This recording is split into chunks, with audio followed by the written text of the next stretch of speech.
we are inviting all of you to join us in our virtual Dawn Watch meeting at 4 a.m. and Sunset Prayer Meeting at 6 p.m. daily, hosted by Reverend Dr. Alex C. Nozuelo. Let Jesus Christ change your life. Be blessed with His words of encouragement. Pabuti po ng Panginoon. For today's Dawn Watch Prayer Meeting.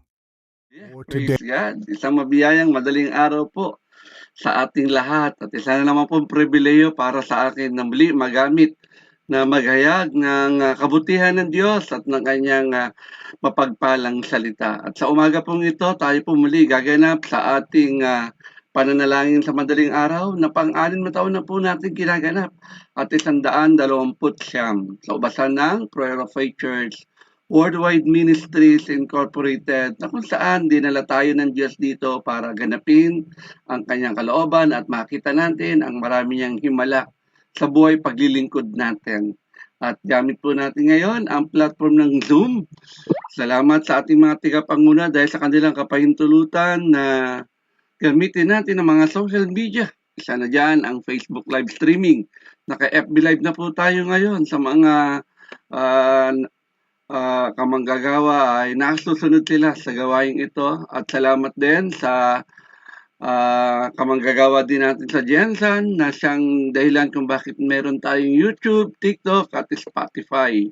Salamat sa buhay ng mga kamanggagawang ito. At ng araw po ngayon, July 16 na po, 2026. Amen. Kikita na tayo sa Monday. Amen. Birthday ng ating Pastor Glory. Napakaganda po ng topic ngayon. Topic po natin ngayon ay putting first thing first. Amen. Unahin dapat natin, yung dapat unahin. Hallelujah. At yan po yung nais pabatid ng Diyos sa atin sa umagang ito. Sige po, i-share ko muna sa Facebook yung ating teksto. At i-share ko rin po sa ating Zoom ang ating babasahing teksto. Pakinggan po natin. Hindi ko po ginalaw yung teksto ng ating preacher bagamat na i-post ko na. Okay. At yan po, nasa screen na po natin yung ating pagbubulay-bulayang salita ng Diyos ngayon. Ipipin ko lang muna. Hallelujah. Praise God. Ayan na po. Okay. Atin na pong basahin. Ito ay paboritong teksto ng lahat. Pati aklat ng Lucas chapter 10 verse 38 to 42. Kapag usapin priority, unahin ay ito talaga yung teksto na madalas ginagamit. At yung konteksto ngayon ay marinig natin kung ano ba bakit lagi ito nauulit yung teksto na ito. O nagagamit din natin sa ibang kapahayagan o revelation, pero ito yung buong konteksto niya. Unahin natin ang dapat unahin. Okay? Of putting first thing first. Ang tema na sasagutin natin is how can we put the right priorities first in our lives. Okay, kaya ang teksto po natin, basahin na natin sa Luke chapter 10 verse 38 to 42. Ito po pagkakasulat. Ang sabi po rito, hallelujah. Wala ko muna ng camera. Praise God. Ang sabi rito, si Jesus at ang kanyang mga alagad ay nagpatuloy sa kanilang paglalakbay at pumasok sa isang nayon. Nalugod silang tinanggap sa tahanan ni Marta. Verse 39, may kapatid si Maria na nakaupo sa paanan ng Panginoon upang makinig sa kanyang itinuturo. 40, si Marta naman ay abalang-abala sa paghahanda. Kaya't lumapit siya kay Jesus at nagsabi, Panginoon, baliwala po ba sa inyo na pinababayaan ako ng kapatid kong maghanda ng mag-isa? Sabihin nga po ninyo, siya tulungan naman ako. Verse 41. Ngunit sinabi ng Panginoon sa kanya, Marta, Marta, nababalisa ka sa abalang-abala sa maraming bagay. 42 last verse. Ngunit, isa lamang ang kailangan. Pinili ni Maria ang mabuti at ito'y hindi aalisin sa kanya. Purihin po ang Diyos sa pagkabasa ng kanyang salita. Tayo sumandaling yumuko at manalangin. Ama namin may biging nasa langit, Diyos na makapangyarihan sa lahat, hihingi po namin ang inyong patnubay sa gagawin po namin pag-aaral ng iyong makapangyarihang salita. Umaamin kaming lahat na kami mangmang. Biyayaan mo kami ng iba yung karunungan gaya ng paghingi namin sa iyo. Kung kami hingi nito, magbibigay ka nito ng walang panunumbat. Kaya Lord, ano man nakikita mong karumihan sa bawat isa sa amin, mga naisip, na salita, nagawa na hindi ayon sa iyong kalooban, hinihingi po namin ito ng kapatawaran dahil magiging baliwala ang pakikinig namin ng iyong banal na salita kung kami ay lumalakad sa karumihan. Dahil ikaw ang Diyos na banal, marapat lamang na kami ay mamuhay ng may kabanalan. Use me mightily for your glory alone. Maraming salamat, Ama. Pinabalik po na yung mata sa papuri, pasasalamat at pagsamba sa tanging pangalan po ng iyong dakilang anak na si Jesucristo ang aming Panginoon at sariling tagapagligtas ngayon at magpakailanman. Ang lahat ng anak ng Diyos magsabi na malakas na Amen, Amen. Praise God. Masaya ba kayo na ako uli ang preacher ngayon? Hallelujah. Okay. At hindi ko pa tinatawagan yung naka-assign na preacher natin at mukhang tulog pa yata. Kaya hindi na sanay gumising dahil hindi na siya nakaka-join . Hallelujah. Yan ang sinasabi natin. Kapag talagang lifestyle na, talagang kahit hindi ka na mag-alarm, gigising ka. Kapag habitual na, hindi mo, kahit takapikit, nagagawa mo, yun dapat mong gawin. Okay? Kaya sa umagang ito, pag-aaralan natin muli ang kwento ni Maria at ni Martha. Okay? Ano ba talaga ang kwentong ito at para saan, kung bakit may ganitong kwento sa Bible, pangyayari sa Bible na ang ating Panginoong Yesus at ang kanyang mga alagad ay pumasok sa isang nayon at ang nayon na yun ay kung saan naroon ang bahay ni Martha, ni Maria at ni Lazaro. Tatlong magkakapatid yan . Amen. Kilala niya si Lazaro, yung namatay at muling binuhay ng ating Panginoong Yesus. Okay, totoo po, kapatid po ni Martha, ni Maria at ni tatlong magkakapatid yan. Kaya sa umagang ito, anong naisip pabatid ng Diyos sa atin? Marami kasi sa atin hindi alam kung ano yung dapat unahin. Okay? Yan ang isang pinakamalaking hamon sa buhay ng isang tao. Okay? Ang alin? Ang magawa natin ang dapat nating magawa. At kung ano ang dapat nating uunahin. Marami sa atin abalang-abala sa trabaho dahil kailangan naman talaga para kumita. Sa negosyo, ganun din. Sa pag-aaral, sa pamilya, sa ministry, at sa iba pang mga responsibilidad. Ang problema ay hindi dahil marami tayong ginagawa, kundi dahil minsan ay nauuna natin ang mga hindi dapat unahin. Yan ang malaking dilema ng maraming mga mananampalataya. May isang kasabihan na nagsasabing, if everything is important, then nothing is true important. Nothing is truly important. Kung lahat ng bagay ay mahalaga, ibig sabihin, nothing is truly important. Kapag mali ang ating priorities, magkakaroon tayo ng stress, pagod, pagkabigo, at spiritual na panghihina. Kaya yung konteksto po na makikita natin sa kwento ng magkapatid na Martha at Maria, pareho nilang mahal ang Panginoong Yesus.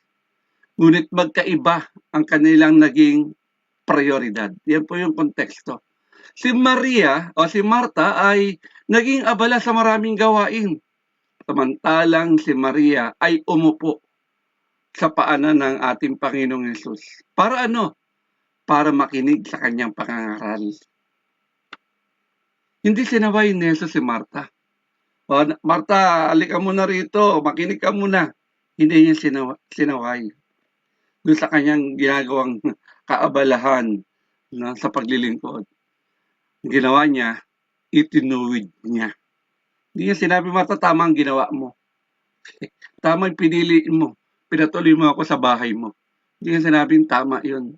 Talagang patutuloy pa, Panginoong Hesus yan eh. Tama po ba?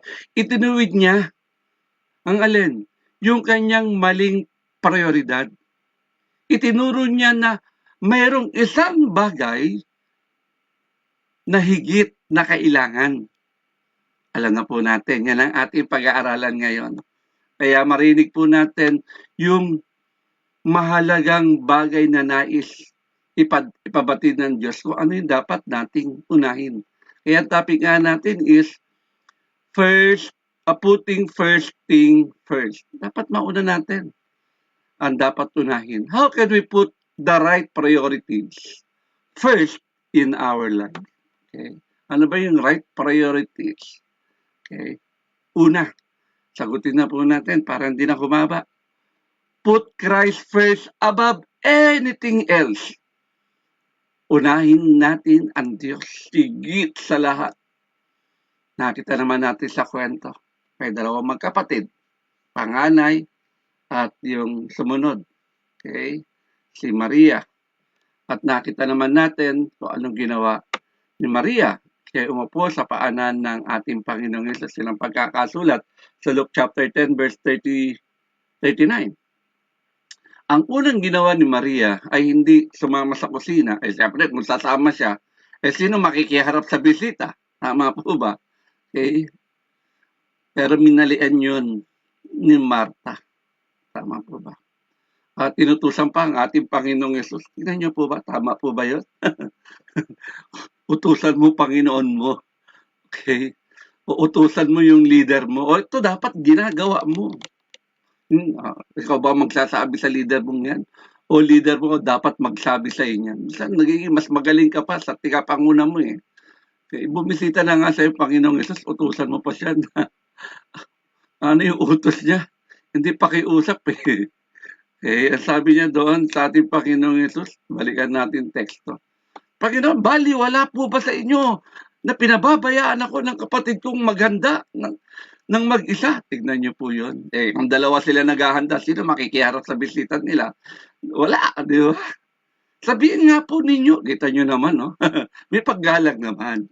Sabihin nga po ninyo, siyang tulungan naman ako. Tignan niyo yung utos na yan. Wrong priority. Okay, hindi mabuting gawa. Huwag natin sasabihin mabuti ang ginawa. Sa konsepto ng tingin ng tao, mabuti ginawa ni Maria dahil, ni Marta dahil pinatuloy niya si Jesus. Sino ba naman sa atin dito na magsasarado ng pinto kapag may bisita? Lalo na ang ating Panginoong Yesus ang bibisita sa bahay mo. Talaga naman, di ba? Baka ipaglatag mo pa ng carpet. Tama po ba? Okay. Mga kapatid ko sa Panginoon, dapat malinaw na intindihan natin yung konteksto ng ating pinapangaral. Okay. Maliwanag, tinuturo sa atin dito, ano ba dapat natin unahin? Unahin natin above anything else. Sino? Ang ating Panginoong Yesus. Yung ginagawa natin pagising ng umaga. Inuuna ba natin ang ating Panginoon? Yes. Kwento niya ito. Hallelujah. Salita niya ito. Marta, Marta. Diba? Sino nagsalita nun? Ang ating Panginoong Yesus. No? So para bagang pinapagalitan niya o pinagsasabihan niya si Marta. 2 beses binanggit yung pangalan eh. Tama po ba? Marta, Marta. Nababalisa ka at abalang-abala ka sa maraming bagay. Wrong priority. Tama po ba? Mga kapatid ko sa Panginoon, huwag natin kakalimutan. Napakasimple ng konteksto na nais ipabatid ng Diyos sa atin. Unahin mo ang ating Panginoong Yesus above everything else. Okay? No question asked. Yung pagkupo pala sa paanan ni Jesus, tanda na yan ang pagiging alagad. Tama po ba? Tanda yan ang inuuna natin siya. Isang taong handang makinig, matuto, at sumunod. Kung sasabihin sa akin, sumusunod ka, di ka naman nakikinig. Huwag mo sabihin sa akin, natuto ka, ayaw mo nga mag-aral. Tama po ba? Bago tayo naging mabuting manggagawa, tandaan niyo po ito. Dapat maunawaan natin. Dapat muna tayong maging mabuting, tagapakinig. ng alin? Salita ng Diyos. Dahil batid natin lahat, Romans chapter 10 verse 17. Lagi nyo na po narinig sa akin yan. Dahil sa pakikinig at pakikinig lamang ng salita ng Diyos, nagkakaroon tayo ng pananampalataya. Then faith cometh by hearing, and hearing by the word of God. Amen? Hindi maaaring magiging matatag ang ating spiritual na buhay kung ang Diyos ay pangalawa lamang sa ating prioridad. Tama po ba? Okay. Kaya nga sabi niya, iwan mo, sabi mismo ng ating Panginoong, lahat na nag-iwan ng kanyang ama't ina, okay, ng kanyang pamilya, nang dahil sa akin, ako ang Diyos na mangangalaga. Ayan pa ba, ang Diyos na mangangalaga. Amen. Okay. Kaya maliwanag sa atin lagi yung Mateo 6:33. Seek ye first the kingdom of God and His righteousness, and all these things shall be added unto you. Mismo ang ating Panginoong Hesus din nagsabi, kung kayo hiwalay sa akin, wala kayong magagawa. Apart from me, you can do nothing. Tama po ba? Kahit gumawa ka pa ng gumawa, kung wala si Kristo sa paggawa mo, baliwala ang ginagawa mo. Yun lang naman ibig sabihin nun eh. Apart from me, you can do. Kung hiwalay kayo sa akin, wala kayong magagawa. Dapat, walang ginagawa natin ngayon, lagi natin panabikan, sabi sa Aklat ng Awit chapter 27 verse 4, lagi tayong manabik na manatili saan? Sa presensya ng Diyos. Saan natin makikita ang presensya ng Diyos? Pagluluhod ba tayo? Mararamdaman mo ba presensya ng Diyos? Well and good. Kung nakapasok ka sa presensya niya. Amen. Pero kadalasan, pag tayo lumuluhod, minsan, iba takbo ng isip natin. Okay. Kaya, kung titingnan natin, mismo si Haring David, nakita natin yung pagiging hari niya. No? Talagang napakaraming responsibilidad. Pero ito, maganda kay Haring David. Talagang, lagi niyang hinahangad na manatili sa presensya ng Diyos. Kasi siya mismo nagsulat dito eh. Yung Psalms chapter 27 verse 4, ang pananabik na manatili sa presensya ng Diyos. Si Haring David po yun. Talagang ipinakita niya ang relasyon sa Diyos ay ang kanyang pangunahing prioridad. Tama po ba? Tinuya pa nga siya ng kanyang asawa. Sabi, hari ka pa naman, sumasayaw ka na nakaganyan. Kasi nakarobe siya. Hindi niya kinahiya ang Diyos. Amen? Sa harapan ng maraming tao at sa harapan din ng kanyang asawa. Okay? Kaya, simulan natin sa bawat araw na lagi dapat tayong manalangin, mag-devotion na. Amen? Ginagawa ni Pastora Tess, alas 2 pa lang yan. Yung siyante kapag bantay natin, sa mga prayer yan, maagising tayo ng maaga at maka-join tayo. Okay? Magbasa ng Bible, yan dapat. Lagi natin sinisimulan ang araw natin, hindi Facebook ka agad, YouTube ka agad. Kaya walang problema kung ang bubuksan mo ay yung ginagawa natin pag-aaral na ito eh. Hindi, puro reels. Naka-reels na ba tayo? May pumapasok din sa reels. Okay.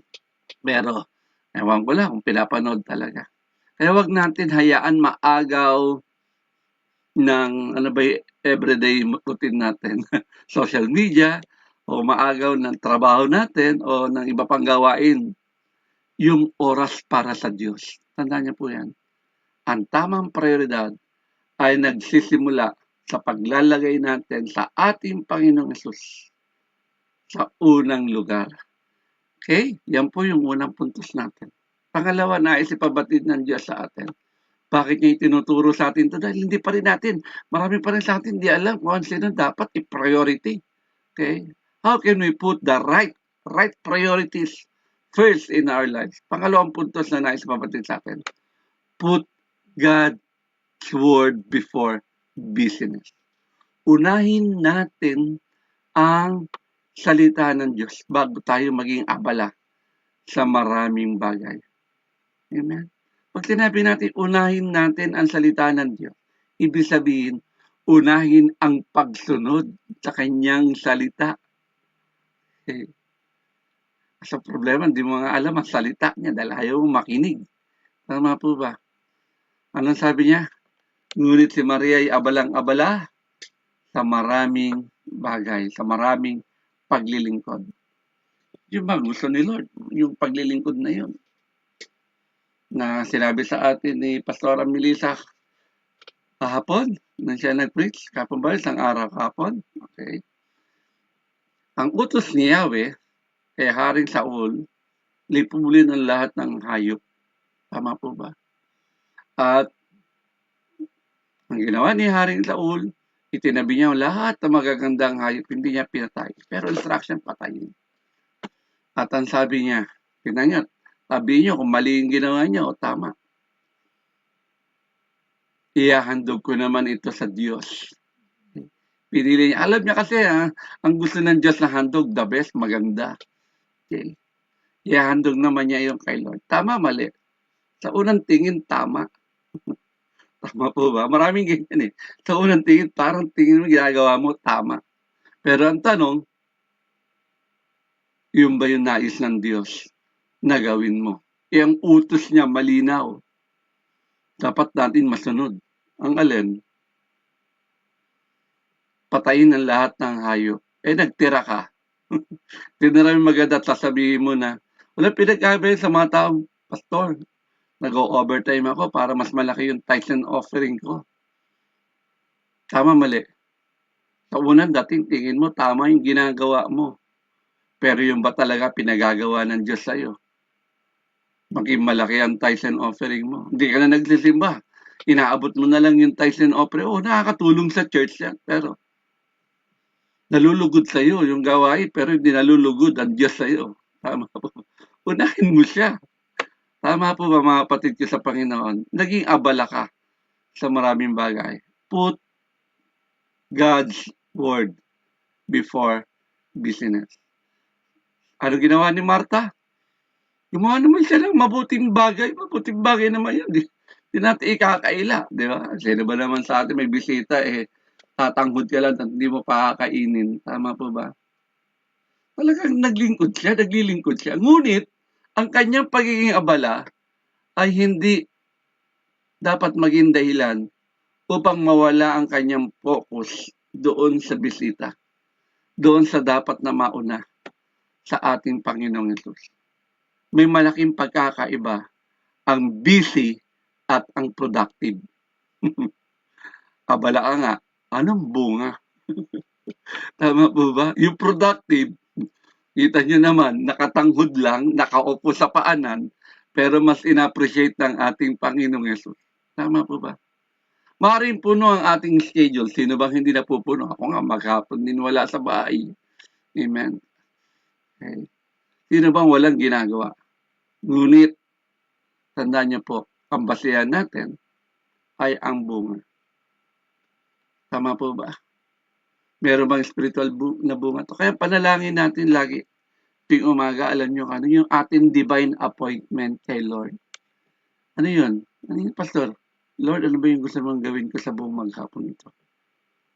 Dinadasal ba natin yun? O let it be. Bahala na kung saan ako dali ng paa ko. Hallelujah. Mahirap yun. Baka kung saan ka dalhin ng gusto mo, dapat dalhin ka ng gusto ni Lord. Tama po ba? Hindi sapat ang pagiging aktibo natin sa ministry o sa gawain. Tandaan niyo po yan mga kapatid ko. Hindi sapat ang pagiging aktibo natin. Ano kung 15 bahay ang binabible studyhan mo araw-araw? Kung di ka naman ikaw mismo, ang galing mo mangaral, ikaw mismo, hindi ka nakikinig ng pangaral. Kailangan din natin makinig ng salita ng Diyos, kapatid. Tama po ba? Hindi, gusto mo lang ikaw lagi tigapagayag ng salita ng Diyos? Tanungin niyo ako, tama ba? Okay. Tama ba o mali? Gusto mo ikaw ang nagsishare, pero kapag may ibang nagsishare, ayaw mo makinig. Gusto mo pag ikaw magtuturo, gusto mo may nakikinig sa'yo. Pero kapag iba na nagtuturo, ayaw mo makinig. Naintindihan niyo ibig kong sabihin? At kina-challenge ko lahat ng mga preachers sa Don Watch, sa lahat ng preacher Okay, dinidiin ko ngayon. Kung gusto mong pakinggan ka ng ibang mga kamanggagawa, kapag sila naman ang preacher, makinig ka naman. Mahirap bang pakiusap yun? Okay. Kaya tandaan natin, ang salita ng Diyos ay nagbibigay sa atin ng tamang direksyon. Hindi lang yun, hindi right path lang, kundi nagbibigay din ito ng wisdom. Tama po ba? Sabi ni Pastor Boyet, amen. Hallelujah. Kapag wala kang salita ng Diyos, nako, delikado ka. Marunong ka lang, pero wala kang wisdom ni Lord. Maalam ka lang, pero wala. Maraming matatalino ngayon sa kongreso, saka sa politics natin. Pero kulang. Biruin mo naman, tataas ang pinag-aralan nila, pero kulang lang.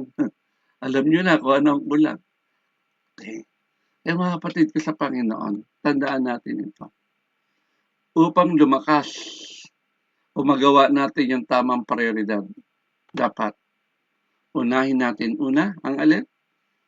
Ang ating Panginoong Yesus. Pangalawa, ang kanyang salita. Magnilay-nilay tayo, araw-gabi.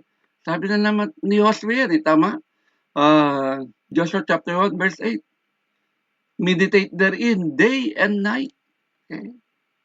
At madalas natin narinig, sinabi rin ni Pastora Melissa, maging tigatupad tayo ng salita. Hindi lang tiga pakinig, kundi tigagawa. Paano magagawa? Ano ba yung salitang nasa puso mo ngayon? Salita ba talaga ng Diyos yan? Dapat nasusunod mo.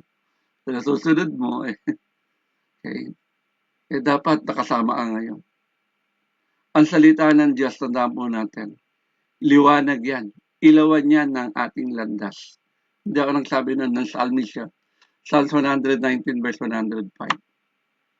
Okay. Tignan po natin si Oseas. Nung natagpuan niya itong aklat ng kautusan, okay. Nakinig ba siya? Oo. Nakinig ang haring ito. Okay. At ang maganda rito, agad niyang inuutos sa kanyang sambayanan, sa kanyang na ang buong bayan ay dapat sumunod sa kalooban ng Diyos. Kaya magagawa ba natin yan? Yan yung project nila Pastora Tas ngayon. Yung as for me and my household. Kaya yung makikita naman natin si Haring Oseas sa 2 King chapter 22. Yung kwento niya. Kaya mga kapatid ko sa Panginoon, maglalag talaga tayo ng oras araw-araw para sa salita ng Diyos. Yung ating personal devotion at ang ating corporate na devotion. Kung meron tayong corporate na prayer and fasting, ito ginagawa natin pananalangin sa madaling araw at sa takip silim. Corporate din po yun. Dahil naniniwala tayo na ang sama-samang panalangin ay mabilis na tinutugon ng ating Panginoong Yesus. Hallelujah. 2 minuto na lang naiiwan sa akin. Kaya huwag hayaan na maagaw ng sobrang kaabalahan ang ating pag-una sa Diyos. Okay? Ang ating mga desisyon ay dapat nakabaktay. Saan? Sa Biblia. Hindi lamang sa ating damdamin. Okay, kung ginagawa natin to, pagsunod natin dahil napipilitan lang tayo o dahil naawa na tayo sa lalaki nakikiusap sa atin na dumalo. Ako, damdamin yan. Okay. Salamat. At ang pagdalo natin ito ay punong-puno ng pagmamahal. Punong-puno ng pagsunod. Tama po ba? Yan yung pangalawa. Pangatlo, put devotion before distraction. Saan natin makikita yon? Sa verse 42 na ating binasa. Ngunit isa lamang ang kailangan. Sabi ng ating Panginoon. Pinili ni Maria, devotion, ang mabuti at ito'y hindi aalisin sa kanya. Okay? Mga kapatid ko sa Panginoon, ito ginagawa, devotion ito. Hallelujah. Hindi ito, okay, distraction. Tingin ng marami, distraction ang gumising sa umaga. Pero magpupuyat ka. Kapag puyat, magiging masakitin. Biyaya ni Lord. Mula naman nung nag-downwards tayo, nagkakasakit tayo, oo, pero di naman tayo na hospital. Amen. Kasi alam ni Lord yung puso natin. Tama po ba? Hindi niya tayo iaalis kung saan niya tayo nilagay. Tama po ba? Kaya tandaan po natin, put devotion before distraction. Nakaka-distract ba to sa umaga sa atin? Hindi. Piliin natin ang mga bagay na may walang hanggang pagpapala. Kaysa sa pansamantalang bagay sa mundo. Yung kikitain mong pera ngayon dahil sa overtime at di ka nakadalo. Bukas makalawa, ubos na yan eh. Pero yung pinili natin ngayong madaling araw, pang walang hanggan ito. Amen. Nag-iimpok tayo ng kayamanan, hindi dito sa bangkod sa lupa, kundi sa langit tayo nag-iimpok ng kayamanan. Naniniwala po ba tayo doon? Opo. Piliin natin ang mga bagay na panlangit, hindi to ginagawa natin ito, panlangit na to sa lahat sa mga nakikinig, talaga. Opo, investment na po natin ito sa heaven. Naglalaan tayo ng oras para sa kanya. Kaya mga kapatid natin sa Panginoon, tuloyin natin ang ating puso ngayon. Sino o ano ang tunay na nauna sa ating buhay? Ang Diyos ba talaga? O mas marami tayong oras sa cellphone kaysa sa pananalangin? Sabi nga ng preacher Pastor Diyos, instructed sa kanila na Bible ang bitbitin. Maganda po yun. Kahit sino bang ayaw. Pero sa amin medyo nakasalamin na at mataas na ang grado. Hallelujah. Pag pinagbasa mo kami ng Bible, ay maduduli kami sa liit ng letra. Tama po. Kung bakit marahil gumagamit kami ng iPad, o kaya naman ng cellphone. Hindi dahil hindi namin pinapahalaga ng Biblia. Ang sarap kaya, bit-bit ang Bible na doon ka sa likod ng pulpito. Pero may mga dahilan minsan. Okay. Hindi ko naman kaya bit-bitin ang 4 na Biblia sa harapan at sabay-sabay kong buksan at nakalatag sa aking harapan sa pulpito. Maganda kung ganon. Pero through technology, kaya kong magdala hanggang 8 o 10 Biblia sa harapan ng pulpito. Bakit? Lahat ng translation, pumunta man ako sa King James Version, NIV, name it, NLT, sabihin mo, okay, kung anong version, mabubuksan natin. Lalo na kapag ang preaching natin para naghahanap ng mga supporting verses. Ang dali mo. Minsan, yung text doon na binabasa natin sa Tagalog, may mas malalim na kahulugan. Okay, namali na ako sa ganyan, kaya maingat ako sa pagbabasa ng Bible. Minsan, pagkabasa mo, ang pagkaunawa mo, 21 days na hindi kumain, uminom. Yun ang dating sa akin nung una 21 days. Okay. Yung pala ay kailangan may gagawin ka pa rin. Okay? Yung pag-aayuno na gano'n. Tama po ba? Kaya mga kapatid ko sa Panginoon, oo, maganda sa mga kabataan. Bitbitin yung Bible nyo at basahin nyo sa harapan, malinaw pa paningin ninyo. Pero to us, gusto ko rin yun. Pero, siyempre, sa ating mga matatanda na hindi lang tayo sasang-ayon sa sinasabi ng isang version. Version o translation. Bitbit mo, kahit dalawa na lang, bitbit mo sa harapan. Sabay mong buksan. Hahanap ka dito, hahanap ka dito. Tama po ba? Tapos titingin ka doon sa notes mo. Dahil hindi mo may susulat sa Bible mo lahat o kaya mayroon ka nakaipit doon. Hindi katulad kapag gamit natin ang technology, kaya nga may technology na tayo kung wala technology, magkikita-kita pa rin tayo sa simbahan ngayon. Tama po ba? Kaya ba natin? Pupunta ngayon si Pastora Bian from Castillos, pupunta ng sentro. Lalo kay Pastora Edith San Marcelino, pupunta ng sentro. Lalo na, tama po ba? Wala problema kay Pastora Josie. Bakit? Kapit bahay niya ang sentro. Tama po ba?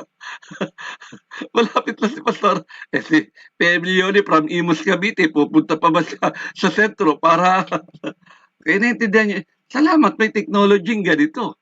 Tama, buhay na buhay naman tayo, nagkakakitaan tayo. Si Sister Lady from POF Bahrain Chapter, okay? PM Noemi from, kung walang technology, paano natin sila may imbitahan? Use the technology. Hindi natin dapat minsan tingin natin, hindi na banal yan, ginagawa. Hindi ba banal itong ginagawa natin dahil gumagamit tayo ng technology? Marami gumagamit ng Zoom, nagkukwentuhan lang ng walang kabuluhan, walang kwenta. Pero tayo, ay nagkukwentuhan tayo tungkol kay Kristo na may kwenta. Tama po ba? Inuuna natin lagi yung mahalaga, yung may kwenta. Ito yun, tungkol kay Kristo. Iyan ang kwento. Kaya mga kapatid ko sa Panginoon, unahin natin si God. Pwede ba yan? Tandaan natin, seek ye first the kingdom of God. Hanapin natin, una ang Diyos, higit sa lahat. Kaya sa buhay natin ito, bilang pagtatapos, ang kwento nila Maria at ni Marta, tinuturo ng ating Panginoong Yesus na ang buhay ay hindi lamang tungkol sa pagiging abala, kundi sa pagpili ng pinakamalagang bagay. Yan po yung konteksto ng ating pinag-aaralan. Kung nais natin maging matagumpay sa paningin ng Diyos, hindi sa paningin ng tao, sa paningin ng Diyos. Kung talagang sinasabi natin sa Diyos tayo naglilingkod, dapat tama ang pagkakasunod-sunod ng ating mga prioridad. Ang tamang pagkakasunod-sunod ang dapat unahin, maunawaan natin. Unahin natin una, relasyon natin sa Diyos. Pangalawa, unahin natin ang pagsunod ng kanyang salita. At pangatlo, unahin ang paglilingkod sa Diyos na may tamang puso. Kapag ang Diyos ang una, ang kanyang salita ang gabay, sigurado, ang resulta nito ay maganda. Kaya mga kapatid ko sa Panginoon, nasuri na ba natin ang ating sarili? Ang tunay na inuuna ang Diyos, maganda ang bunga nito. Masaya kang maghapon, nakangiti ka. Hindi ka malungkutin. Iniisip mo, pinoproblema mo, hindi dapat mong problemahin. Pero iniisip mo, paano ka yumaman? Hindi mo na problema yun. Maglingkod ka at may magpapayaman sa'yo. Problema mo, pambayad ng kuryente, ilaw, tubig. Hallelujah. Hindi mo na problema yun. Okay. Problema yan ng employer natin na magpapasweldo sa atin. Okay. Kaya tandaan natin ito. Ang ating Panginoong Yesus mismo ang nagsabi sa atin, iisa lamang ang kailangan. Tama? At pinili ni Maria ang mabuting bahagi. Ano yon? Sabi nila, wala namang ginagawa si Maria, tamad-tamad siya, doon lang siya nakatanghod lang. Pero maliwanag, pinili ni Maria ang mabuti at hindi ito aalisin sa kanya. Kaya muli, palapakan natin ang Diyos sa kapahayagan ito. Tayo sa mandaling imawat manalangin. Salamat, Ama, sa isang kapahayagan ng iyong salita. 38 minutes kami at salamat, O Diyos, sa lahat na nakapakinig. Salamat sa 29 participants, Lord God, na naka-join ngayon. Salamat, O Diyos, at sa buong maghapong ito, naniniwala kami, kapag inuna ka namin, ang lahat idaragdag mo. Kaya sa maghapong ito, Lord, we are expecting greater things. Inaangkin na po namin, mga divine appointment, lahat ng aming gagawin, ayon ito sa kalooban mo. Hindi kami gagawa, hindi kami lalakad, hindi kami mag-move. Holy Spirit, hindi ka namin kasama. Gusto namin, sa buhay namin ito, kami lagi nasa presensya mo. Pinabalik namin ang mata sa papuri, pasasalamat at pagsamba sa tanging pangalan po ng iyong dakilang anak na si Jesucristo ang aming Panginoon at sariling tigapagligtas ngayon at magpakailanman.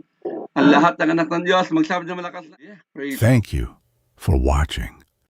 Month at 5:30 in the afternoon and monthly pastors gathering every third Friday of the month at 5:30 in the afternoon. Join us at Zoom.